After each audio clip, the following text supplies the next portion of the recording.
Okay guys, so I've clocked up my first 50k's on this GB350C. I might just do a bit of a look around it now because we're out in, well, we're not in direct sunlight, but it's cloudy, but gives you a bit of an idea how the bike presents itself. This metal type flake black paintwork.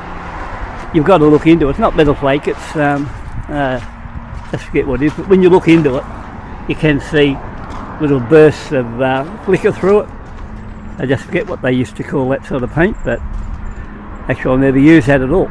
So anyway, what I'm going to say now at the moment, after clocking up my first 50k's on the bike, I do find this a really refined bike to ride compared to my GB350. Whether or not it's because of it's a lot quieter to ride, because look at the outlet on the exhaust here, just hardly anything. Really small outlet, not much. So you put your thumb in there, not much bigger than your thumb. So overall, you know, it's a really good bike to ride, really nicely put together as far as fit and finish goes, so I've got no complaints there at all. Looks the part too, looks actually pretty classy when you see it out here, parked here now. Maybe the only thing I could think of, if they could have wanted to do it a little bit better, they could have possibly put spoke wheels on it, but then you'd get rid of the alloys and the tubeless tyre effect. So, you know, some people might like that. Wouldn't have worried me. I would have liked it with spokes on it, but you know, that's how it goes. The big question is, if you said, how would it compare to a classic 350 Reborn? Now, taking account, I've got two of those, and I've also got two of these GB350s, like the stock one, like I said earlier, plus this seat.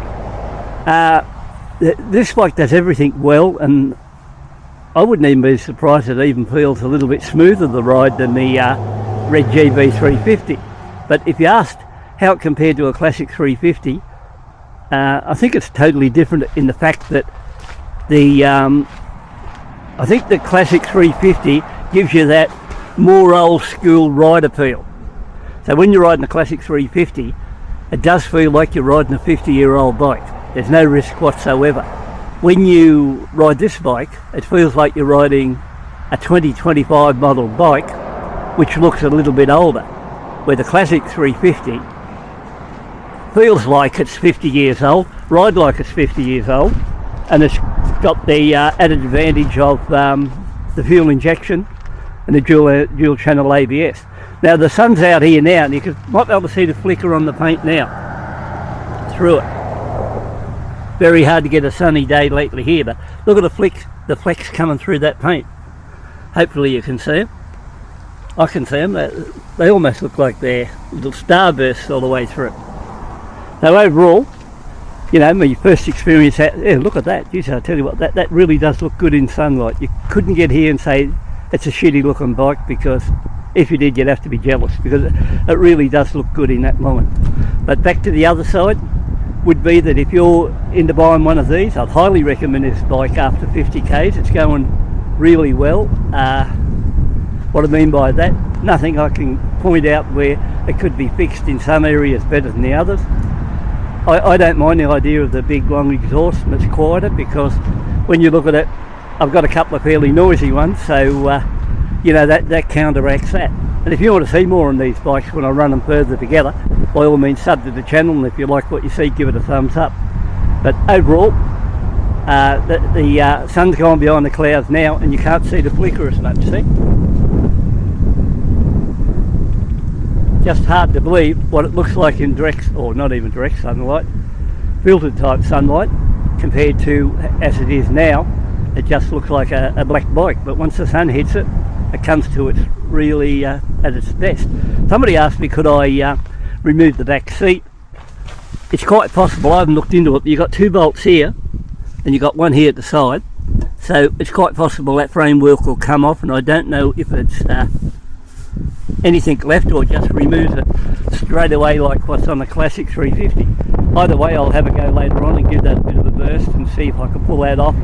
And when I do a comparison between the classic 350 Reborn and this one together, I think we'll see if I can get it with a solo seat on it give us a bit of an idea.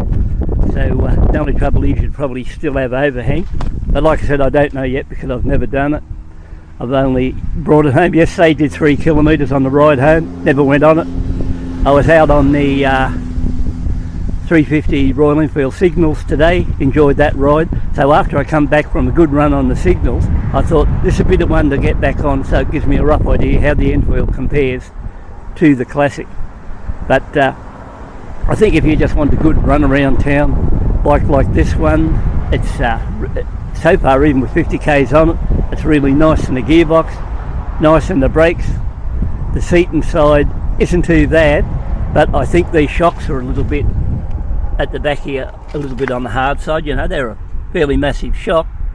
I'll have to check the settings there. They maybe adjust. Yeah, they look like they're adjustable where I can soften them up a bit. So that bit aside, you know, it's a really well presented bike, and the best thing about it, if I put it up against the Classic 350 for you to give an idea, if you look at that Classic 350, it's around about, oh, that particular one, if you look at the Signals, they're around about 8.3 or around about 9,000 for the chrome, but this bike here was once 9,000 compared till they dropped the price to 8,250. So if I put my red chrome against this one, you'll get an idea what it is. But overall, you know, I really like the style of this, and later on, once it's run in a bit, I'll go out and put it up against the standard GB350, which has got a really good exhaust note on it. But I don't know, I sort of like this refined version of riding this one where you just quietly achieve it, the ride, just going around. I haven't had it over 60 kilometres an hour at this stage, so I'm just taking it easy on it. You know, if I get on a bike and like it, I will ride it a lot easier compared to one I'm thinking, I think I'll get rid of this one. This one here, like overall, nice bike. It's almost like I've got a family of 350s now with 4 of them sitting there, but you know, I always like the 350s, and you know, if I want to get onto something more powerful, there's other powerful bikes there I can get on those ones and give them a run too. But if you're on the fence and you can't decide about a GB350C, at this stage I can't find really anything wrong with it where I get there and say don't buy one of these heaps of crap.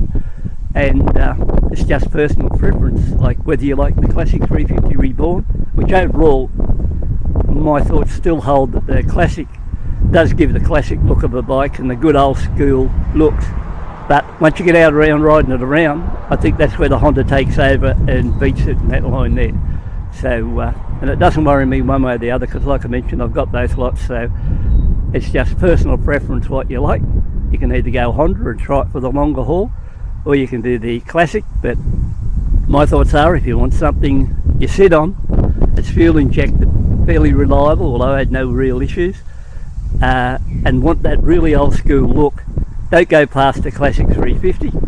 If you want a bike where you can get on, just run around town all the time, you want that Honda name, reliability, and in this case, pretty good looks, this one here would suit you too, so it's very hard to go one way or the other.